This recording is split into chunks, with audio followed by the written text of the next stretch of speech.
Hi Scorpio, kumusta po kayong lahat? Okay, so yan Scorpio, maraming salamat po sa walang sawang pagsubaybay sa ating pong mga reading, and kung ikaw ay bago pa lang sa ating channel, mag-subscribe na po kayo, then i-click mo na rin yung ating notification bell para lagi kang updated sa ating mga bagong upload, okay? So guys, sa mga interested naman sa ating private reading, nasa description box below lang po yung link ng Facebook o message lang kayo. And again guys, ayan, magpapalambing lang. Papalo na rin po sa ating Facebook page, Jade Tarot. Nag-upload po ako dyan guys ng short love reading. Okay, sa mga gusto po ng love reading. Okay? So by the way, tignan natin.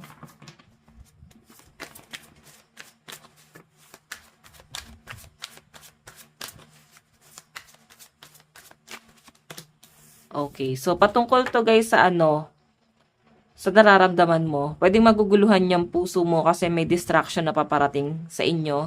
Scorpio, may someone na magdidistract or guguluhin na naman yung buong sistema mo. Yung tipong okay ka na eh. Focus ka na sa mga bagay-bagay. Pero parang ginugulo niya yung buong sistema mo.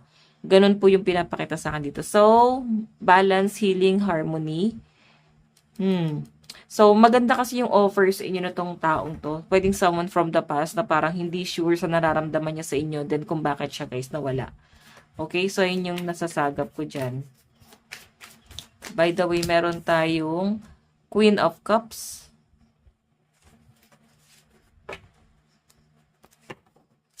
Oh. So, alam nyo, Scorpio yung sinasabi rito, hindi mo kailangan maguluhan. So, kung nandyan na yan, sinisira yung sistema mo, ano yung kailangan mong gawin? Ang kailangan mo dito, focus ka sa sarili mo,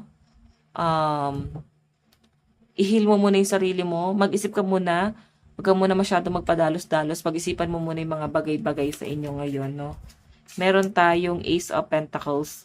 May nakikita kong offer sa inyo, sa trabaho, big amount of money, may magbubukas na bagong pinto or something opportunity sa inyo. And sobrang ganda ng offer sa inyo, guys. Ayan o. So, nasa inyo, guys, kung tatanggapin mo yung offer na yan. Okay, so baka kasi, guys, magkaroon ka ng hesitation dito, Scorpio. Iba sa inyo, guys, wala kayong pinapalampas, no? Wala kayong pinapalampas ng mga opportunity or pwedeng kahit mga side hustle is parang pinapasok na ng mga Scorpio dito. So, ayan o. Maganda rin yung mga side hustle mo dito. May bagong trabaho ako nakikitang paparating eh. Okay. So, by the way,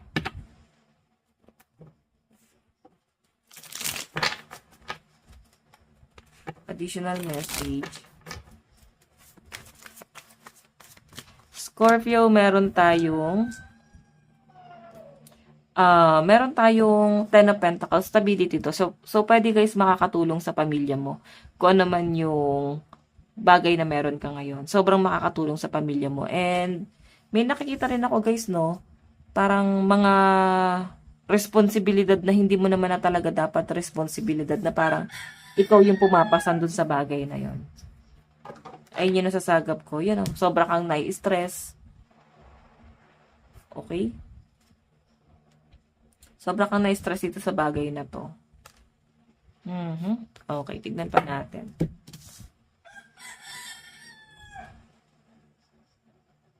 Additional message.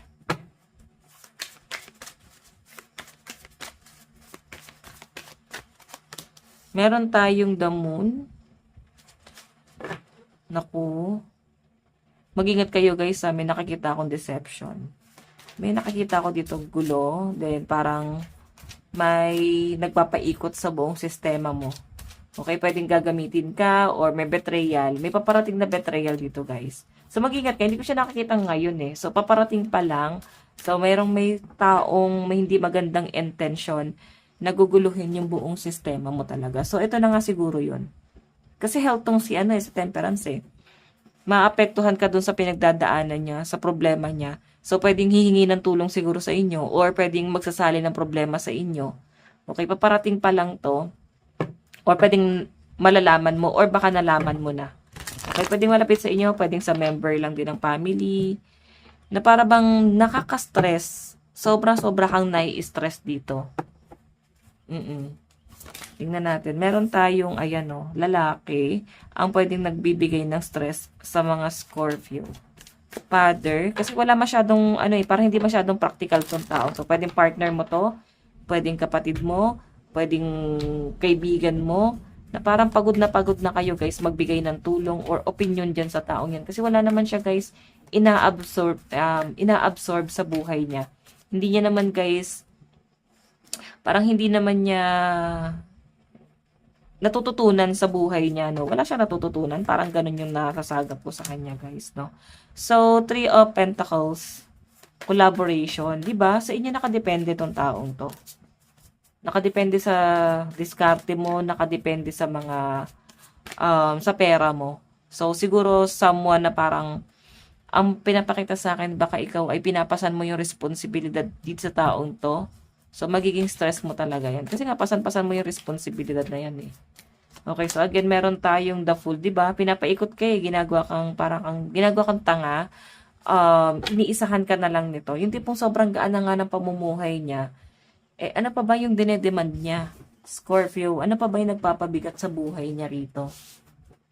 Ayan oh, tipong iniisip niya na lang talaga yung sarili niya. Napaka-selfish nitong taong to. Yan yung nasasagap ko sa kanya dyan. Okay, so by the way,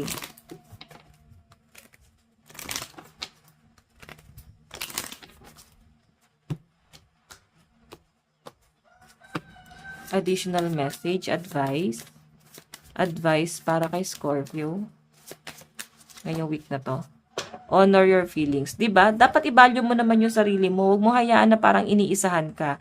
Parang know your worth lang. Pag alam mo yung worth mo, alam mong ginagago ka nito. Okay, pinapaikot ka nito. Pag alam mo yung worth mo at sobrang binavalue mo, alam mo sa sarili mong parang alam mo sa sarili mong hindi mo deserve yung ganitong klase ng sitwasyon. Okay? So, kailangan mo umalis dyan sa cycle na yan. So, by the way, Scorpio, ito lang naman po ang inyong reading. Maraming salamat. God bless and love you all. Bye-bye po.